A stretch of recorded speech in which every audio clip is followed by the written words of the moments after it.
Every Christmas season, one of my favorite traditions is we have a wall advent calendar with the names of Jesus.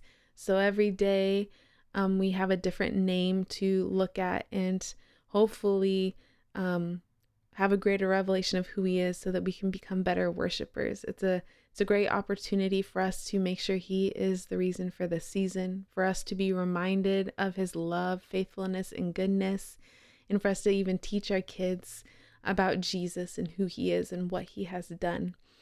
Today we're looking at worthy one. Jesus is the worthy one. He's worthy of worship, honor, glory, obedience, and devotion because of who he is, first and foremost, because of who he is, and also because of what he has accomplished through his sacrificial death and victorious resurrection.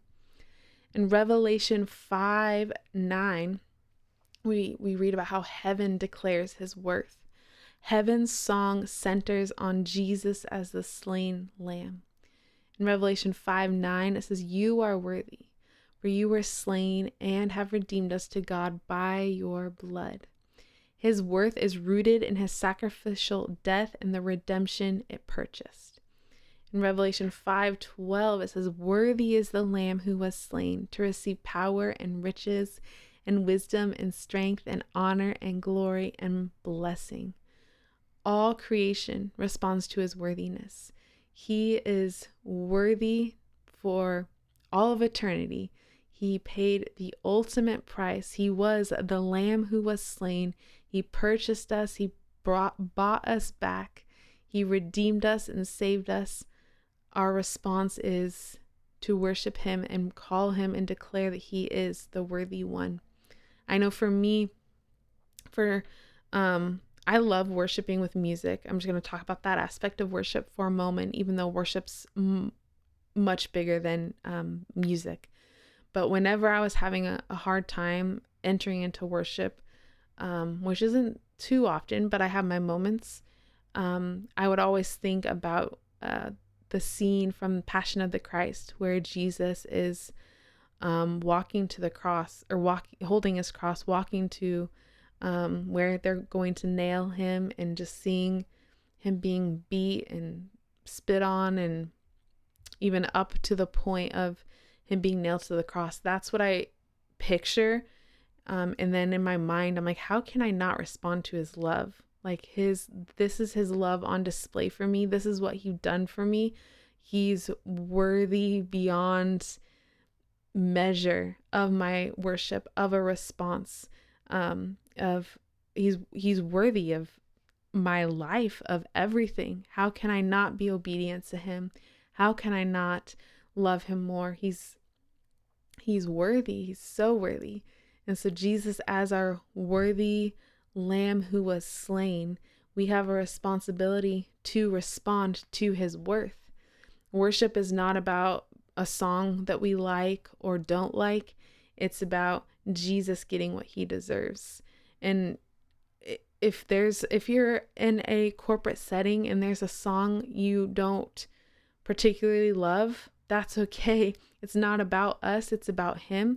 And even if the song maybe isn't about him, sing your own song about him. Lead yourself in worship. We don't have to become reliant on someone else or a team or a band.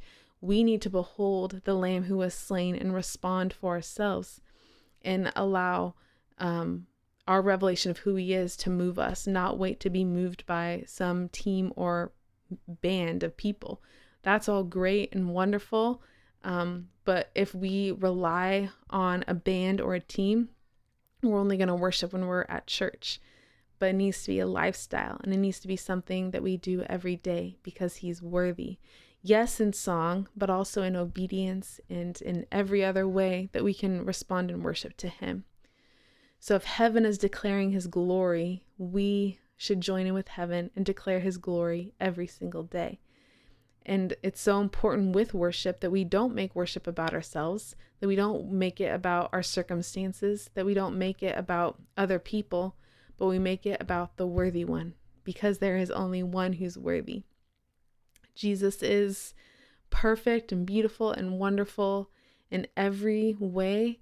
We need songs that point us to that. We need lyrics that reveal who God is so that we can respond to him rightly.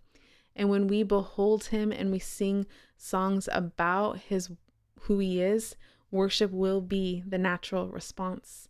A lot of times when I was leading worship, something that I noticed was when my songs were more about us and our circumstances and even the blessings that he's given us and not directly about him, people don't respond as much because we're not beholding the Lamb in that moment. But when we behold the Lamb and we have our eyes fixed on him, worship becomes natural. And then as a worship leader, I actually don't have to do anything. Like, I don't have to tell anyone to raise their hands. I don't have to tell anyone to sing or shout because we're looking at who he is, and that always causes a response. So when we're singing about him, we're going to worship him because hopefully our eyes are locked on him and we're not just singing words, but we're actually beholding the Lamb and singing to the worthy one. And whether we're having a good day or a bad day, we sing because he's worthy.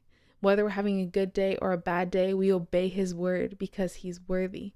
He is worthy of everything, and our response to the worthy one is to respond. We're going to look at Colossians 1 and look at how he's worthy because of who he is. In Colossians 1:15, it says that Jesus is the image of the invisible God, the firstborn of all creation. Jesus reveals the Father perfectly, visibly, and truly. He's the worthy one. He added flesh to himself, and now we can look upon the God of the universe. In Colossians 1:16, it says, all things were created through him and for him. His worth is tied to his identity as creator and sustainer. It's who he is. He's worthy because of who he is. In Colossians 1:17, it says he holds all things together. Nothing exists independently of him.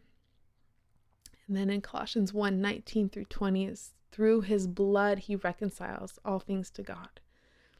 He's worthy because of who he is, because of what he's done. And there's nothing, no circumstance, no situation, no song, no team that can change that. He's always worthy of our worship and our response. In Philippians 2:9 through 11, we read about how he's worthy because he humbled himself. And to the extent the God of the universe humbled himself, it's a beautiful display of his love. His worth is displayed through his humility and his obedience. In Philippians 2:9 specifically, it says, God highly exalted him and gave him the name which is above every other name, where every knee bows, every tongue confesses that Jesus Christ is Lord.